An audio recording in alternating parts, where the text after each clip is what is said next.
Hey everyone, welcome back to my YouTube channel cute function FF explainer. अगर आपको मेरी function FF पसंद आती है तो प्लीज़ एक लाइक कमेंट और सब्सक्राइब कर जरूर बताइए आपको ये कैसा लगा। तो चलिए हम वीडियो की स्टार्टिंग करते हैं। तो पिछले पार्ट में हमने देखा था कि विंग ने बिना कुछ सोचे समझे वांग जी को बहुत कुछ सुना दिया था, और जब ग्रैंडमा वैंग ने उसे सच्चाई बताई तो उसे बहुत ज़्यादा बुरा लगा था, जिसके कारण उसे लेबर पेन चालू हो गया था बहुत जल्दी, क्योंकि उसे अभी कुछ दिन बाकी थे उसके लेबर पेन को आने में। पर ये कुछ जल्दी ही आ गया था, अचानक ही ना। क्योंकि कोई भी प्रेग्नेंट ओमेगा को या फिर कोई भी प्रेग्नेंट इंसान को कोई स्ट्रेस, कोई घबराहट या कोई डर, गुस्सा, ये सब आने से ना ऐसा नॉर्मल है, हो जाता है। उन्हें थोड़ा टेंशन नहीं लेना चाहिए। विंग पर बहुत ज़्यादा टेंशन ले लिया था, बहुत ज़्यादा घबरा गया था, यहाँ तक कि उसका इमोशन बहुत ज़्यादा ओवरफ्लो हो गया था। इसीलिए उसे अचानक से ही लेबर पेन चालू हो गया था, और वैन निंग को बोली थी कि जाकर हीलर को ढूंढ के आए। वैन निंग भागकर शुयांग के घर गया था उसके बाबा को बुलाने के लिए, पर शुयांग ने कहा था कि बाबा दोपहर में ही एक मरीज को देखने के लिए दूसरे शहर चले गए हैं, वो यहाँ नहीं आ सकते अभी। शुयांग की बात सुनकर वैन निंग अपना सर पकड़ लिया था, क्योंकि अगर उसे अभी कोई भी हीलर नहीं मिला तो विंग की जान खतरे में आ सकती है। वैन निंग बहुत ज़्यादा घबराए हुए कहता है, अब हम क्या करें, कोई यहाँ हमारी मदद नहीं करता तो विंग की मदद कौन करेगा। ये बोल वो अपना सर पकड़ लेता है। तभी शुयांग कहता है, वैन निंग, तुम तुम टेंशन मत लो, मैं किसी को जानता हूँ, वो मेरी मदद कर देंगी। ये बोल वो वैनिंग के साथ उस घर की तरफ भागने लगा। वो बहुत तेजी से भाग रहे थे। वैनिंग भागते हुए कहता है, शुयांग तुम्हें पक्का यकीन है ना, वो हमारी मदद कर देंगे। शुयांग कहता है, एक बार पूछ लेते हैं, वो बहुत अच्छे वैद्य हैं। ये बोल वो दोनों उस हीलर के रूम घर की तरफ जाने लगे। वो हीलर के घर को बहुत ज़्यादा तेजी से, उसके गेट को बहुत ज़्यादा ही तेजी से खटखटाने लगे। वो हीलर उठता है और कहता है, शुयांग तुम यहाँ। शुयांग बहुत ज़्यादा हांफते हुए कहते हैं, आप मेरी मदद कर सकते हो क्या प्लीज़। विंग विंग की लेबर पेन चालू हो गया है। उस शुयांग की बात सुनकर वो हीलर कहता है, विंग कौन। वो बोलते हैं, क्या वो वैन वेंस के साथ जो रहता है वो लड़का। शुयांग अपना सर हाँ में हिलाकर बोलता है, हाँ वही, क्या आप मेरी मदद कर सकते हो, उसे लेबर पेन चालू हो गया है प्लीज़।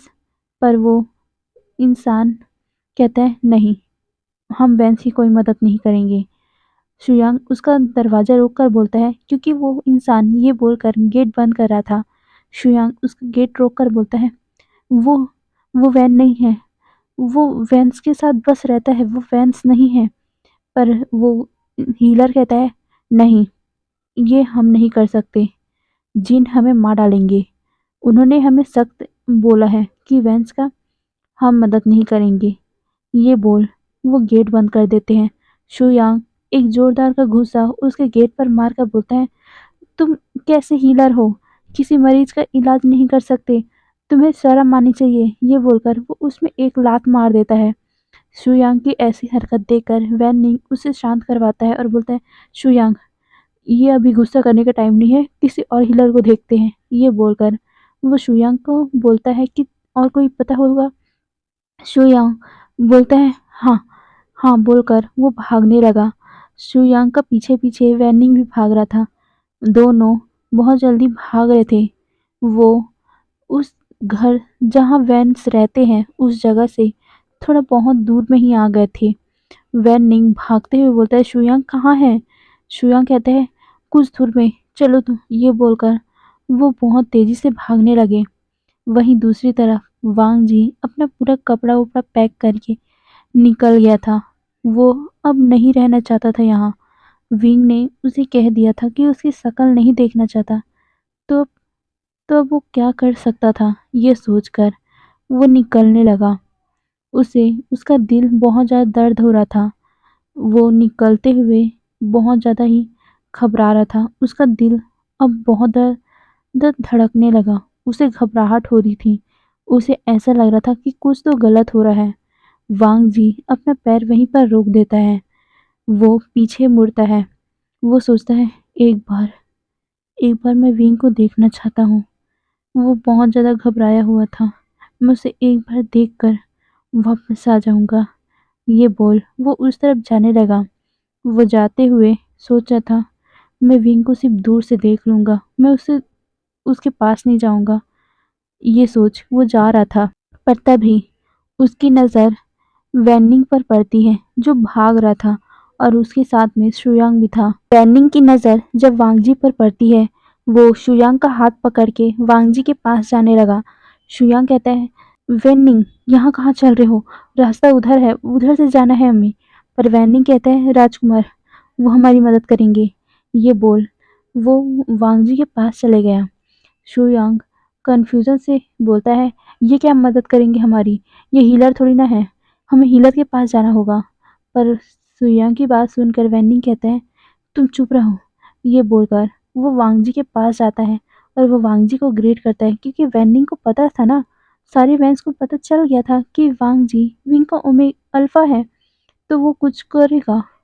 उसे पता होना चाहिए ना उसका ओमेगा अभी किस हालत में है। वैनिंग कहता है, राजकुमार, पर वो कुछ कह पाता। वांगजी कहता है, वैनिंग क्या हुआ? विंग ठीक तो है ना?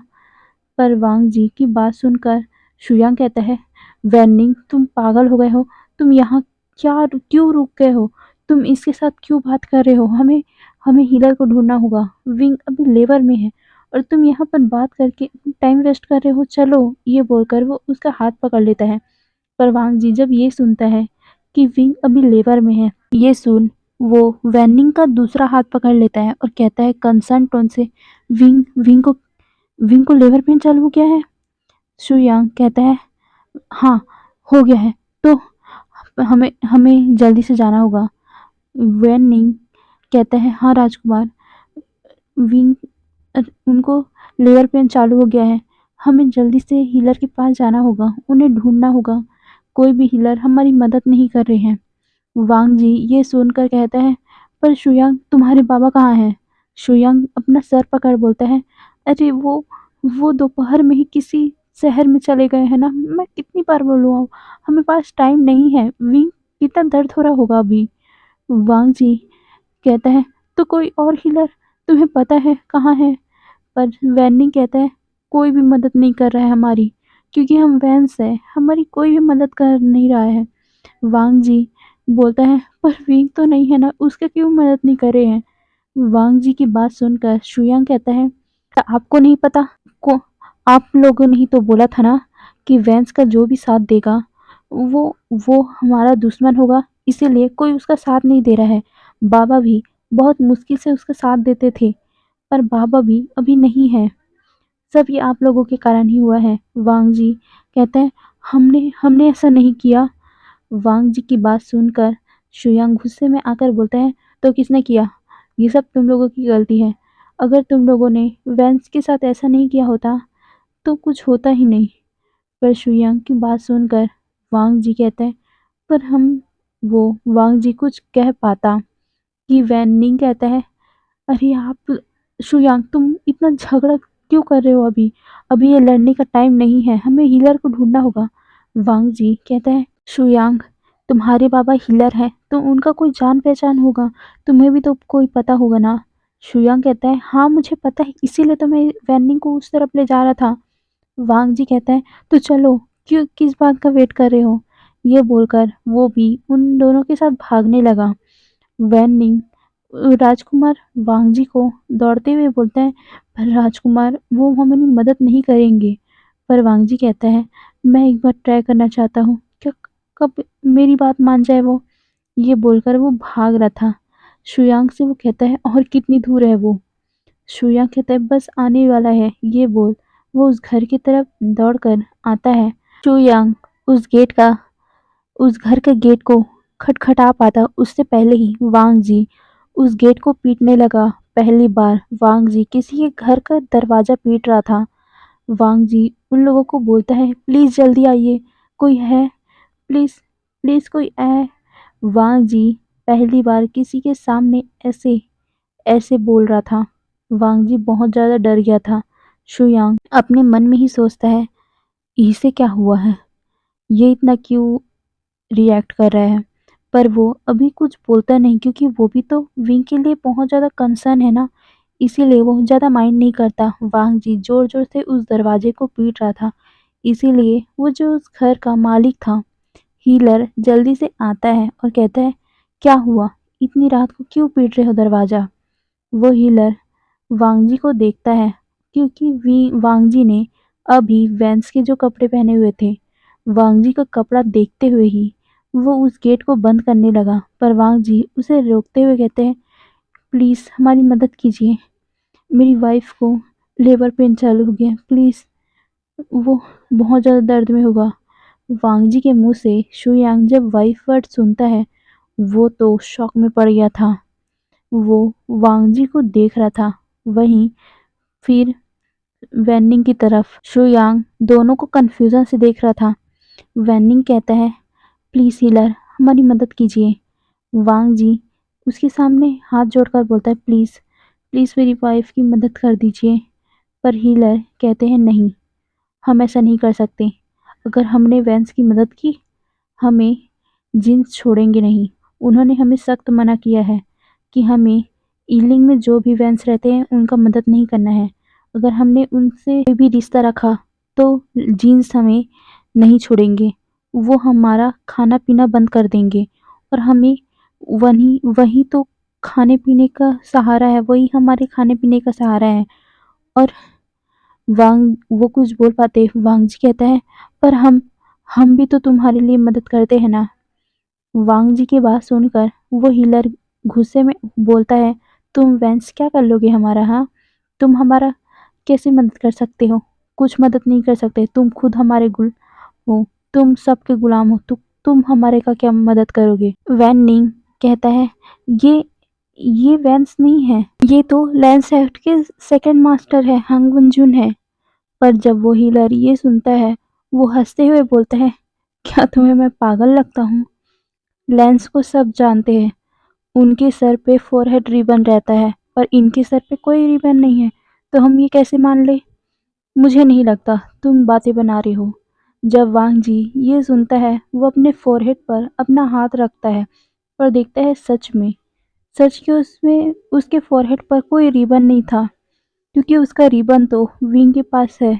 जब वांग जी उसके साथ इंटीमेट हो रहा था, तब उसने अपना फोरहेड रिबन निकाल के रख दिया था ना विंग के पास ही, इसीलिए उसके पास नहीं है अभी। और जब विंग और वो उसके झगड़े हुए थे, वांग जी को कुछ भी होश नहीं था कि वो क्या कर रहा है, इसीलिए उसे पता ही नहीं चला कि उसने फॉरहेड रिबन पहना है कि नहीं, और ऐसे ही वो बाहर आ गया था।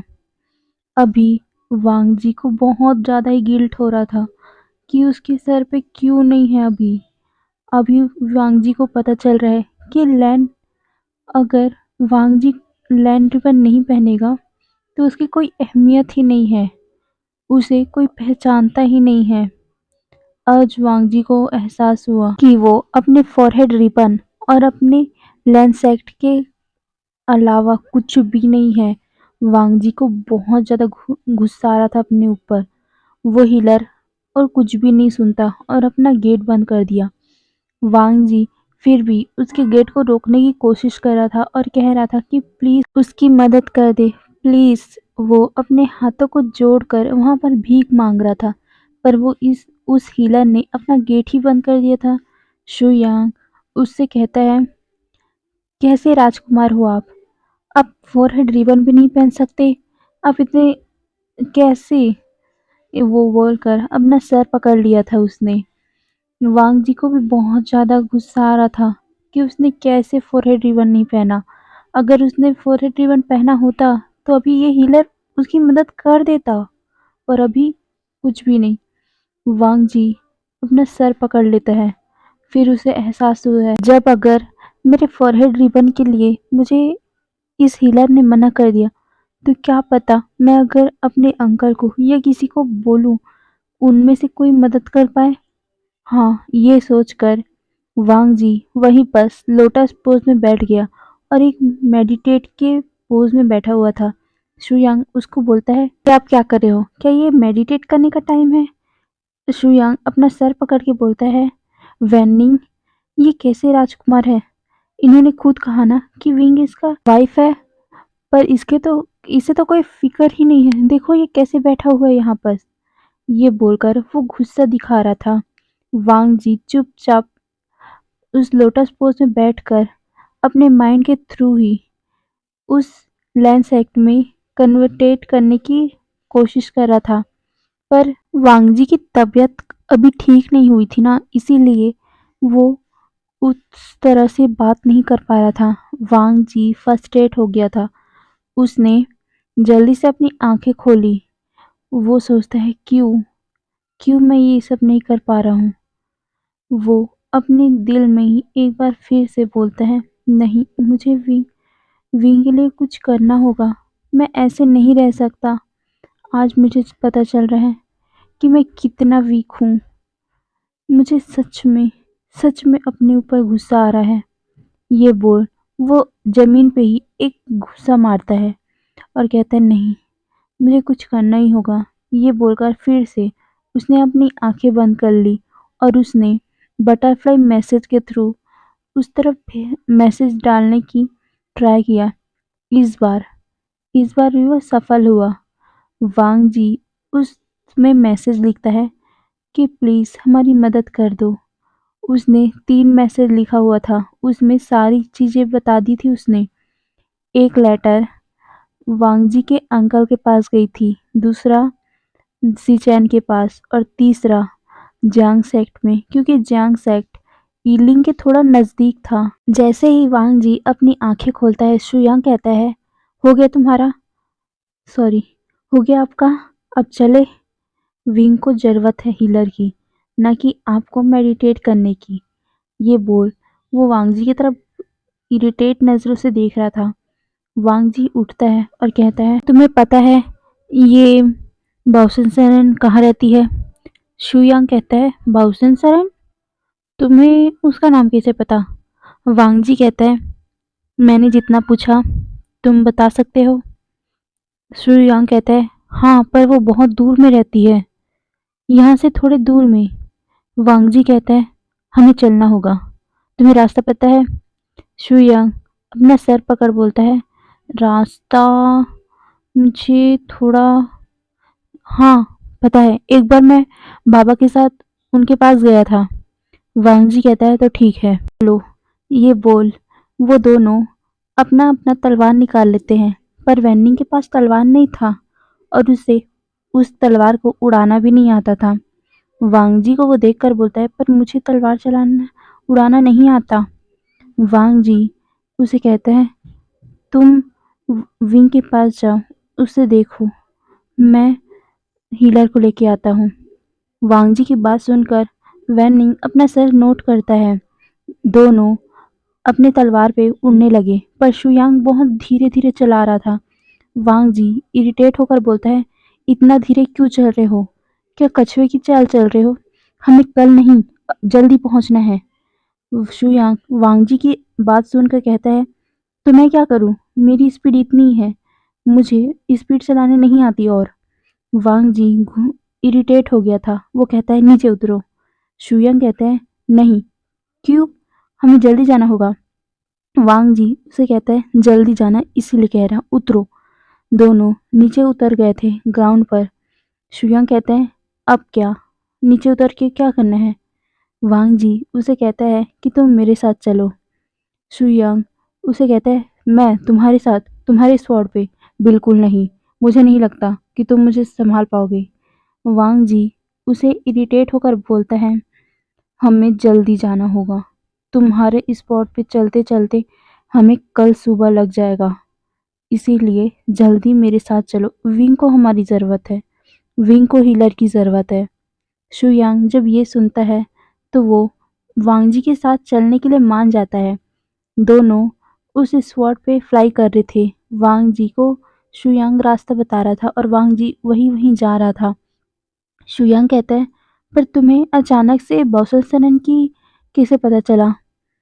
वांग जी याद करता है कि वो जब मेडिटेट मतलब उन लोगों को बटरफ्लाई मैसेज करके भेज रहा था, तब उसे एक बटरफ्लाई मैसेज में एक आंसर मिला था कि तुम जहाँ पर हो वहाँ से कुछ ही दूर पे बाउसन सरन रहती है, वो तुम्हारी मदद कर देंगी। वांग जी ये सुनता है तो वो जल्दी से उठा था और उसने बाउसन सरन के बारे में पूछा था। वांग जी इसी बारे में सोचकर शुआंग को कहते हैं, तुम्हें वो जानने की ज़रूरत नहीं है। ये बोल वो उस जगह पहुंचता है। वो एक पहाड़ी इलाका था। वहाँ सिर्फ एक छोटा सा नहीं थोड़ा बड़ा ही था, पर घर मानो 3 लोगों के रहने के लिए बना हो वैसा। वांग जी और शुयांग वहाँ जाते हैं और जल्दी से शुयांग बोलता है, कौन सा घर होगा, यहाँ तो 3-3 है। वांग जी कहता है, तुम उस वाले रूम घर पे जाओ, मैं इसमें। वांग जी और शुयांग दोनों अलग-अलग रूम में जाते हैं। वांग जी और शुयांग दोनों ही खटखटा रहे थे। वांग जी इतने जोर-जोर से दरवाजे को पीट रहा था जिसके कारण उस उस रूम के अंदर से एक लेडी बाहर आती है। वो लेडी के फेस में एक अलग से ही शाइन था, एक अलग से ही चमक, मानो बहुत बहुत ज़्यादा ही प्रसिद्ध औरत हो, ऐसा तेज था उसके फेस पे।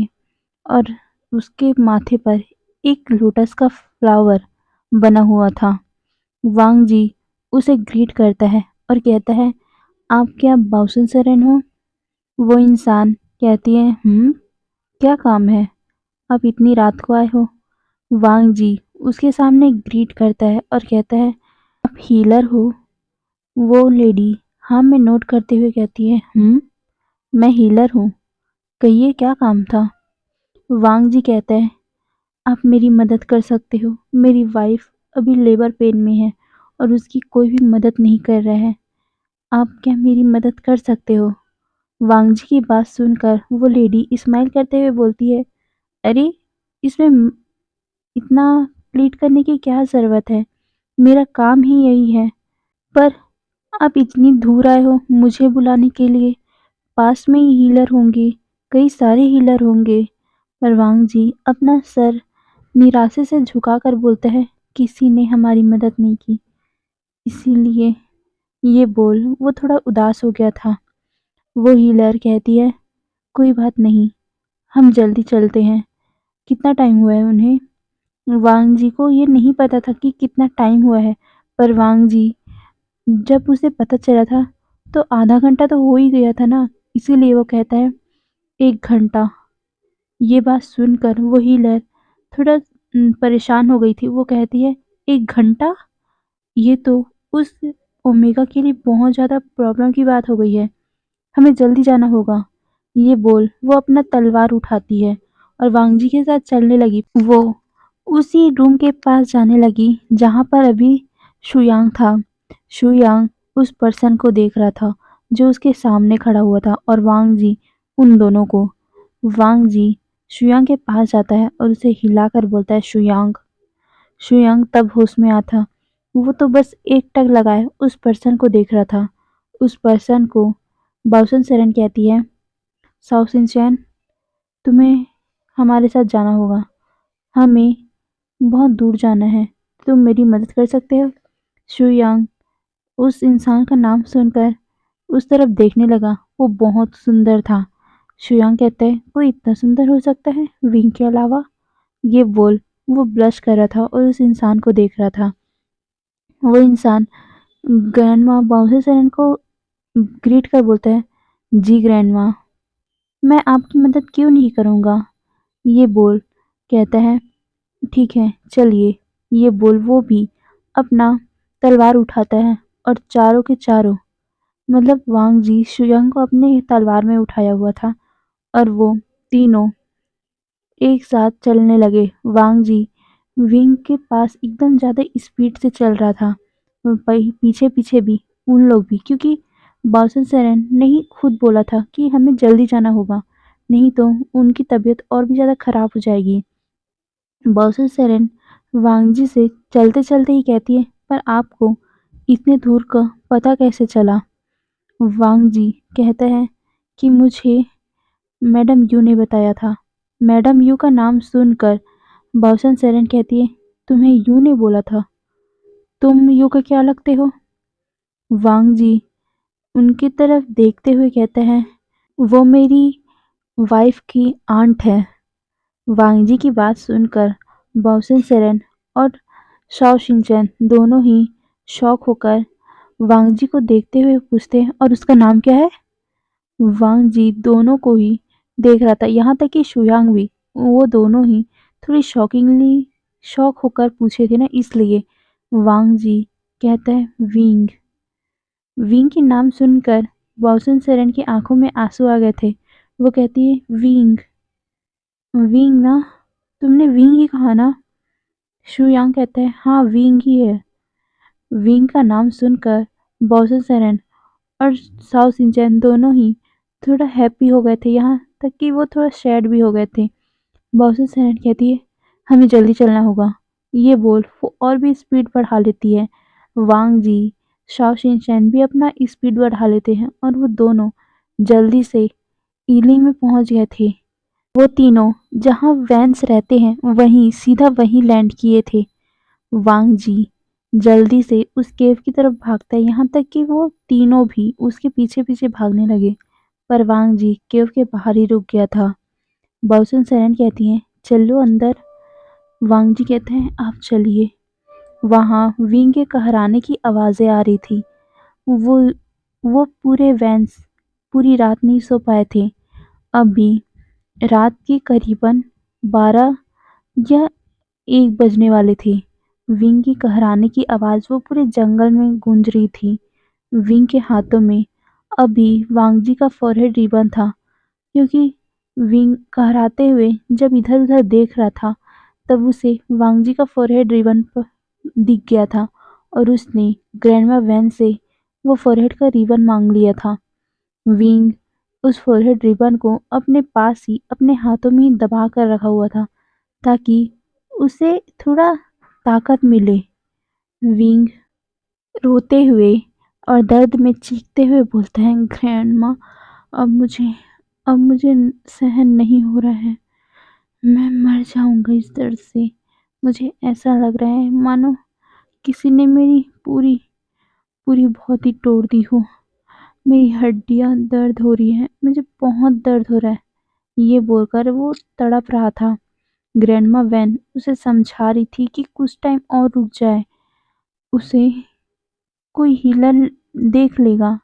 पर विंग कहता है नहीं, अब मैं सहन नहीं कर सकता इसे। प्लीज ग्रैंडमा, मेरे बच्चों को बचा लो। ये बोलकर वो ब्लैंकेट को और भी ज़्यादा टाइटली खींच रहा था। तभी वहां भागते हुए बाउसन सेरेन और साहु सिंचैन आए थे। साहु सिंचैन और बाउसन सेरेन को देखकर ग्रैंडमा वैन कहती है आप लोग? बाउसन सेरेन कहती है हम लोग हीलर्स हैं, विंग का इलाज करने आए हैं। ये सुन वो ग्रैंड माँ और वैनचिंग दोनों ही थोड़ा सुकून की सांस लेते हैं, और वो कहते हैं जी। ये बोल वो थोड़ा साइड हो गए थे। विंग कहराते हुए बोलते हैं आप आप लोग कौन हो? आप लोग मेरे बच्चे को बचा लोगे ना? वाउसन सेरेन उसके सर पे हाथ फिराते हुए बोलती है हाँ, मैं तुम्हें तुम्हारे बच्चों को बचा लूंगी। ये बोल वो उसके फॉरहेड पर किस करती है। उसकी आंखों की एक बूंद आंसू उसके फॉरहेड पर गिर गए थे। विंग कहता है आप आप क्यों रो रहे हो? क्या हुआ?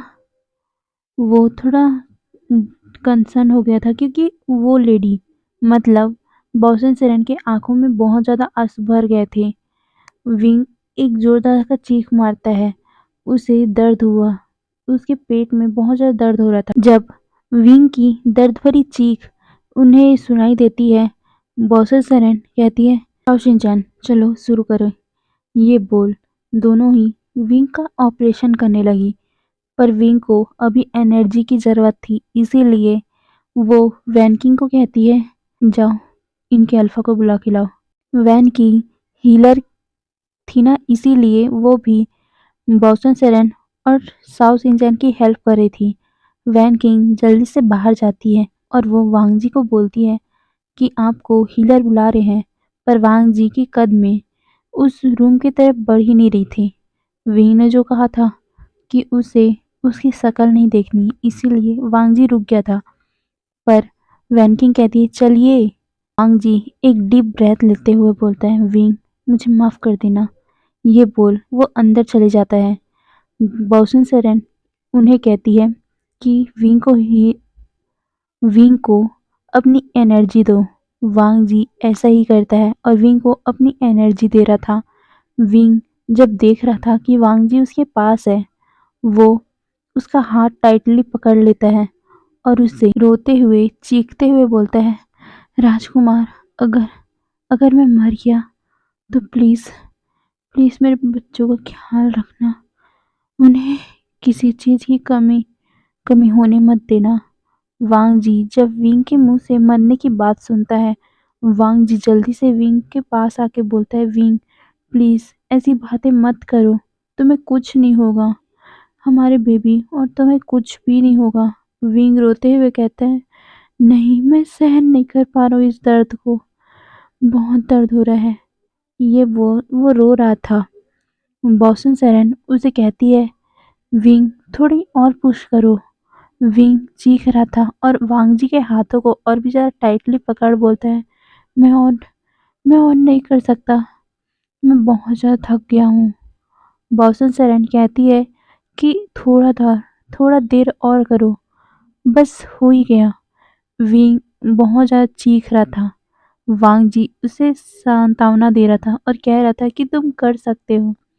विंग बहुत टाइम तक उसे पुश करता है, फिर जाकर एक बेबी के रोने की आवाज़ आती है। दोनों खुश हो गए थे, यहाँ तक कि विंग भी। पर विंग को अभी भी दर्द हो रहा था। विंग फिर से वांग जी का हाथ टाइटली पकड़ लेता है और फिर से चीखें मारने लगा। बाउसे सेरेन उसे फिर से थोड़ा-सा सांत्वना दे रही थी और वांग जी को बोल रही थी कि उसे अपनी एनर्जी दो। वांग जी भी अपनी पूरी एनर्जी विंग को दे रहा था। वांग जी को भी बहुत ज़्यादा थक गया था, क्योंकि वो भी अभी पूरी तरह ठीक नहीं हुआ था। पहले वो अपनी पूरी ताकत लगाकर इस वॉर में फ्लाई किया था और वो भी इतनी दूर तक लगातार। उसके बाद विंग को अपनी स्पिरिचुअल पावर दे रहा था, इसलिए वो भी बहुत ज़्यादा थक गया था। फिर जाकर कुछ घंटों बाद ही विंग ने 2 बेबीज़ को जन्म दे दिया था और विंग के जैसे ही वो दोनों बेबी आए और विंग बेहोश हो गया था।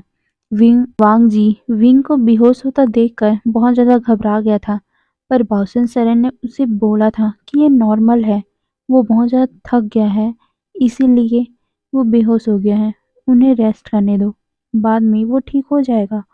वांग जी विंग के लिए बहुत ज़्यादा डर गया था। वो पहली बार विंग को इतना चीखता हुआ देख रहा था।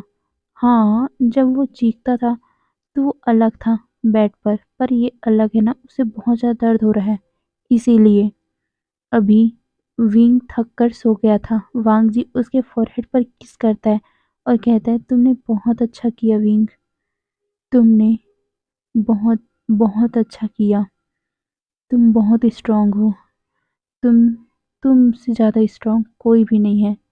ये बोल वो उसके फोरहेड पर किस करते हुए बोलता है, इतने टाइम तक इस दर्द को सहने के लिए थैंक यू, और मैंने तुम्हें इस दर्द को दिया था ना, इसलिए मुझे माफ़ कर दो। ये बोल वो फिर से उसके फोरहेड पर किस करता है। वांग जी ये बोल वहाँ से चला गया था। विंग अभी सोया हुआ था, इसीलिए वहाँ पर कोई भी नहीं था। बाउसन सेरेन दोनों बच्चों को लेकर बाहर आई हुई थी। अभी रात का समय था तो बाहर थोड़ा ठंड था। वांग जी उन दोनों बच्चों को अपनी गोद पर लिए बैठा हुआ था। उसके आंखों में आंसू थे। उसने कितने छोटे-छोटे बच्चे पहली बार नहीं, उसके बच्चे, खुद के बच्चे पहली बार देखे हैं और वो इतने छोटे-छोटे हैं, कितने छोटे-छोटे हैं। ये देखकर वो स्माइल भी कर रहा था, उसके आँखों से आंसू भी नहीं कर रहा था। वो दोनों के फोरहेड पर किस कर बोलता है, आई एम सॉरी, मेरे कारण आपको बहुत सहना पड़ा ना, आपकी मम्मा को बहुत सहना पड़ा ना, मुझे माफ़ कर दो। ये बोल वो दोनों के फ़ोरहेड पर फिर से किस करता है। बाउंसरन उन दोनों बच्चों को देखती है और अपने पॉकेट से कुछ निकालकर उन दोनों बच्चों के गले पर लगा देती है। वो दोनों लॉकेट थे। वांग जी उनकी तरफ देखता है। बाउंसरन कहती है, ये मेरी तरफ से इनके लिए। वांग जी कहते हैं, पर इनकी कोई ज़रूरत नहीं थी कि कायदे से तो हमें आपको कुछ देना चाहिए। हमें आपका शुक्रिया अदा करना चाहिए। आपने मेरी वाइफ का, मेरे बच्चों का जान बचाया है। बाउंसरन स्माइल कर बोलती है, नहीं, इसकी जान बचाना मेरे लिए सबसे सबसे ज़्यादा ऑनर की बात है। विंग मेरा पोता है, तो मैं इतना तो कर ही सकती हूँ ना। वांग जी जब ये सुनता है शॉकिंगली बाउंसरन को देखने लगा। बाउंसरन स्माइल करते हुए बोलती है, विंग मेरा पोता है। मेरी बेटी चांगसे सरन का बेटा है वो। मेरी बेटी हमें छोड़कर चली गई थी और जब मुझे पता चला कि वो नहीं रहे, तब मुझे बहुत ज़्यादा दुख हुआ था। मैंने विंग को ढूँढने की कोशिश किया था और जब मुझे पता चला कि वो जैंग सेक्ट में है, तो मैं विंग को लेने के लिए जैंग सेक्ट भी आई थी। पर जैंग फैमिली ने क्या कहा था कि वो उसे अडॉप्ट करना चाहते हैं, इसीलिए मैंने विंग की खुशी के लिए वहीं रहना ही उसके लिए डिसाइड किया था। पर अभी मुझे समझ नहीं आ रहा कि विंग यहाँ क्या कर रहा है। तो चलिए गाइस, आने वाले पार्ट में देखेंगे क्या होता है। Bye bye.